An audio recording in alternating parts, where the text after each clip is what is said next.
What's going on, everybody? Welcome back to ICNV Driversedition. And today I got a quick video for you. Well, I've been reached out to by several members of the community, and you guys are asking me what are my thoughts on the Z06 Nurburgring Times that was released less than 24 hours ago. So without any hesitation or delay, let's dive into the C8 Z06 Nurburgring Times and some information on the C8 ZR1 and of course Zora. Let's go.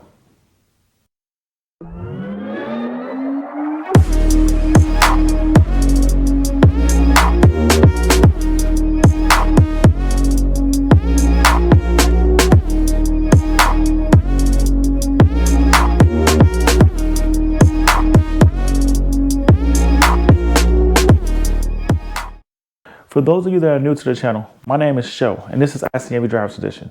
We are an interactive car community, which means if you reach out to me on any one of my social media platforms or in the comments below, I will do my best to respond. And if the topic you bring up is interesting enough, I may shoot a video on it.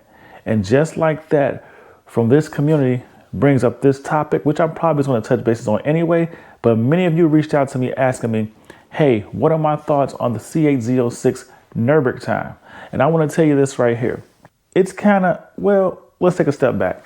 So before the C8 Z06 was actually released, I was one of those people that was sitting there going back and forth with the arguments of, will it actually be classified as a supercar? How good will it perform? And all the what ifs. And I will say this to you. Back then, I was sitting there predicting the C8 Z06 to be like a 656. Just under 7 or right above 7. My quote to you always was, if it can beat the C7 ZR1 Nurburgring Times, I think it is actually a true monster and it is truly a supercar. Now, I was expected to come in, maybe competing with a Porsche GT3, not the GT3 RS, but like the GT3 and a couple of other supercars. I was expected to outperform those cars because of all the hype, and like Chevy sat there and said, they were changing the game. So to hear today, the C8 Z06 Nurburgring Times, well, let's say it fell short of those numbers. I would have to call that a complete failure. I don't know if it's because I made in my own mind, built up this hype around this car that isn't there, but I also can sit there and say this to you, and many of you are going to be surprised about this one is, after actually seeing the C8 Z06 on the streets, actually driving out with several of them and driving Zeus alongside them, and yes, doing hard pulls and so forth, let's just say driving spiritedly, the car is very impressive, but at the same point in time, it's not as quick as I thought it should be or would be. And I think that's the surprising factor about it, because it does have taller gears and it pulls harder and longer, and it does have more top end speed, which I would like to say that top end speed is key.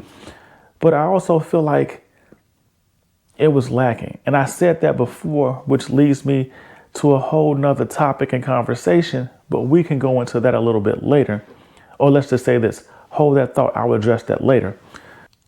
To hear it actually put down a 7 and 10, a 710, you might as well have been 711.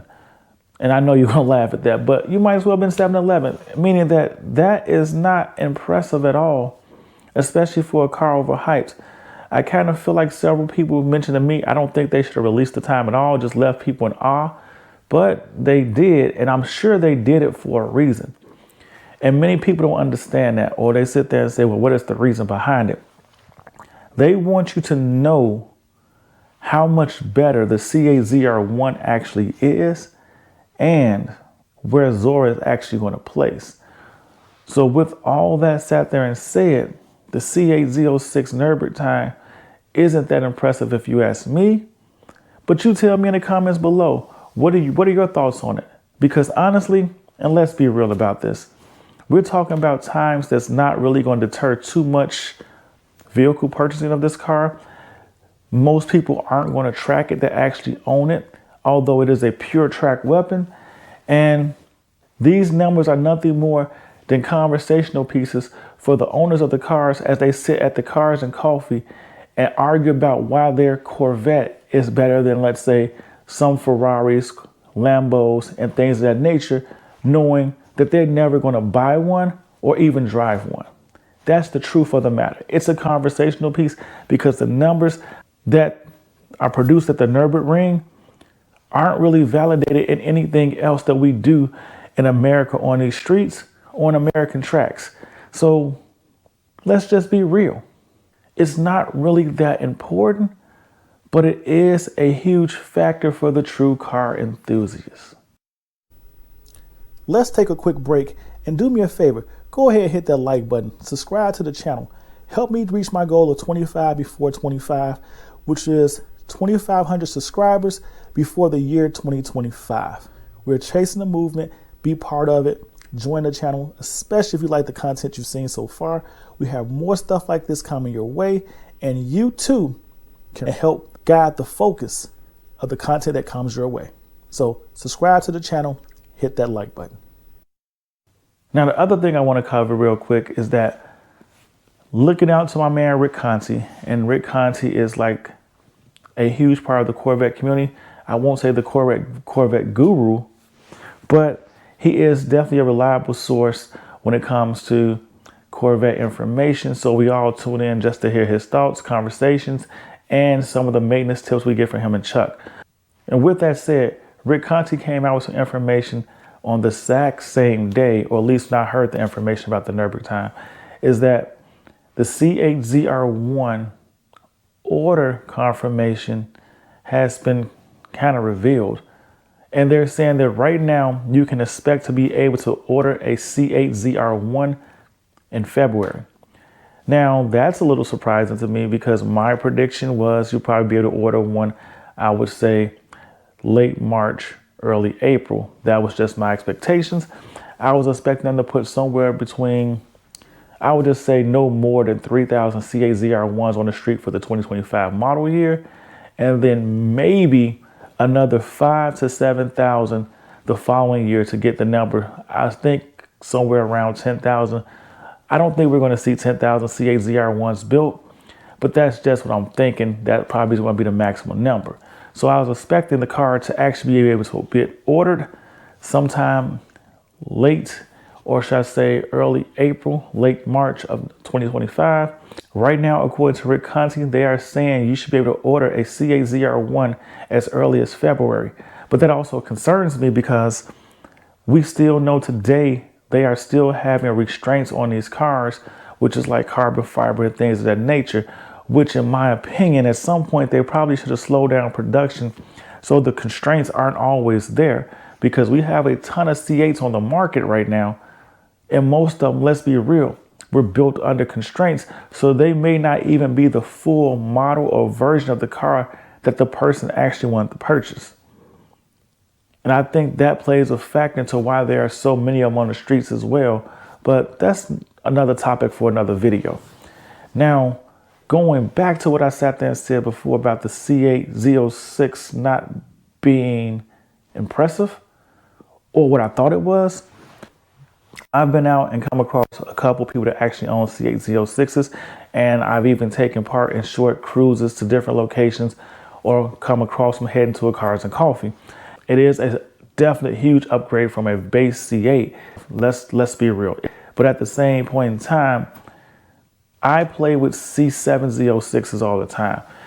That car has a lot of power, a lot of pull, but the C8 Stingray, the base C8, is still in the mix. And when I say in the mix, I'm not getting left.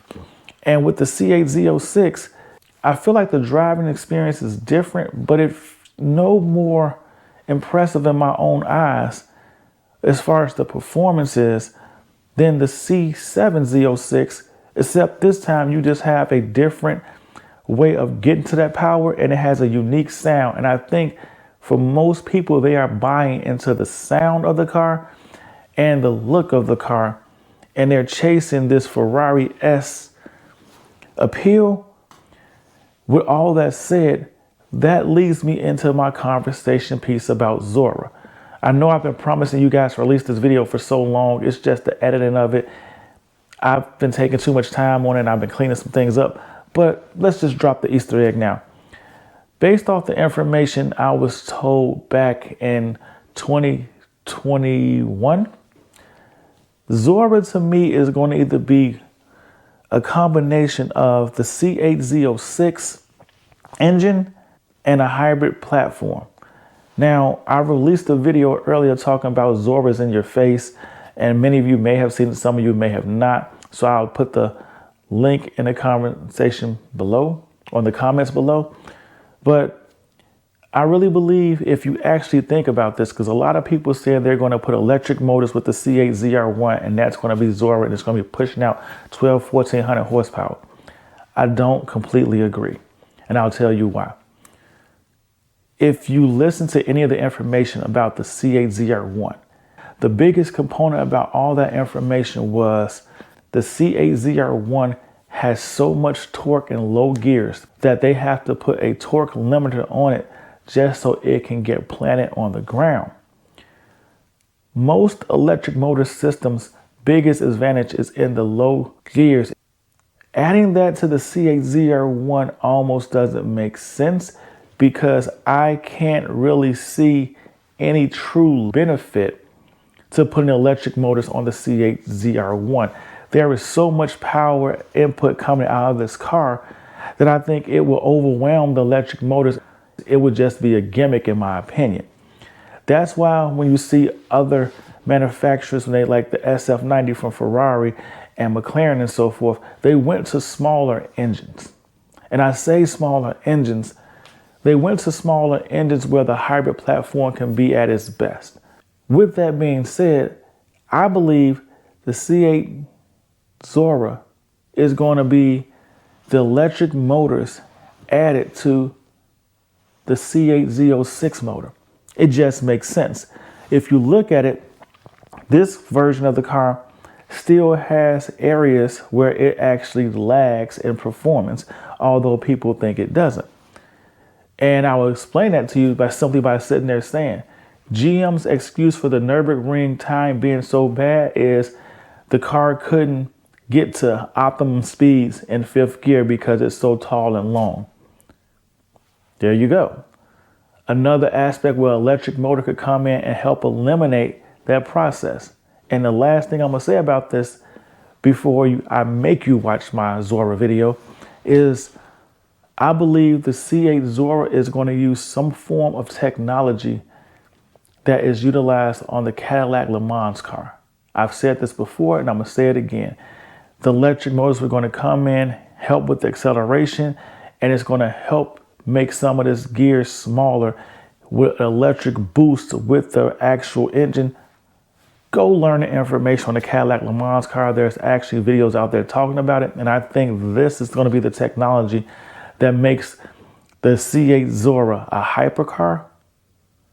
Combining that technology with, say, a C8 Z06 engine, or, I hate to say it, a supercharged Stingray motor, maybe even a supercharged Z06. I don't know. It's just thoughts.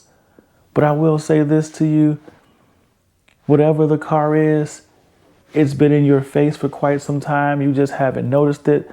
And I'll go back to say that because when many people thought every car being tested was a C8 ZR1, it wasn't. Zora was out there with the car running side by side. That's why we could never tell the difference in the exhaust notes and what actually we were hearing, whether it was a turbocharged, flat plane crank and so forth, because the other car was Zora. So all I'm sitting there saying to you is the C8 Zora has already been riding around with the C8 E-Ray test mules, but people just thought it was another version of the C8 E-Ray. And even then, when they brought out the C8 ZR1, it was out there as well. That's why a lot of times people wouldn't do revs or performance, because it wasn't the car you actually thought it was. So Zora has been out there testing for quite some time. You've already heard it. You just may not understood that you heard it. A lot of information just dropped on you real quickly.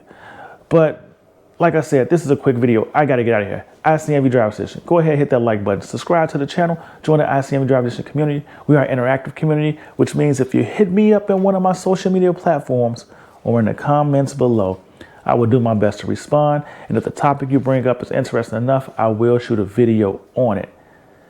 As always, remember we were designing his image, which means we weren't just meant to be. So chase your dreams, build your visions, never give up, and embrace your own identity. It is okay to be unique. He's not done with you, and he's definitely not done with me. So stay safe, stay blessed, and I will see you in these streets. Peace.